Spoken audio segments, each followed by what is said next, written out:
কবরের জীবনটা আসল জীবন। বিশ্বনবী দোয়া করতেন, আল্লাহুম্মা ইন্না নাউযু বিকা মিন আযাবিল কবর।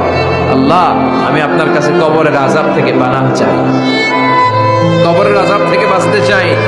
এই কবরের মধ্যে অনেক ফিতনা হবে, অনেক সুয়াল হবে। কবরে প্রশ্ন আছে না নাই? কথা বলেন। প্রথম প্রশ্ন জিজ্ঞেস করা হবে, মার রব্বুক, তোমার রব কে? বলেন, আমাদের রব কে? ওয়া মা দীনুক, তোমার ধর্ম কি? বিষ্ণুবীর চেহারা দেখিয়ে বলা হবে, তারিফু মান হাযার রাজুল, এই লোকটারে চিনো?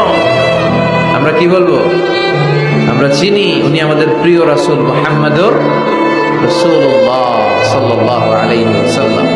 এরপরে জিজ্ঞেস করা হবে, এগুলো কোত্থেকে শিখলা? আমরা বলবো, কোরআন থেকে।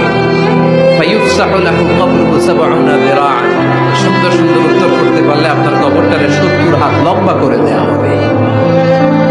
ইফতাহু লাহু বাবুন ইলাল জান্নাহ, জান্নাতের দিকে একটা দরজা লাগিয়ে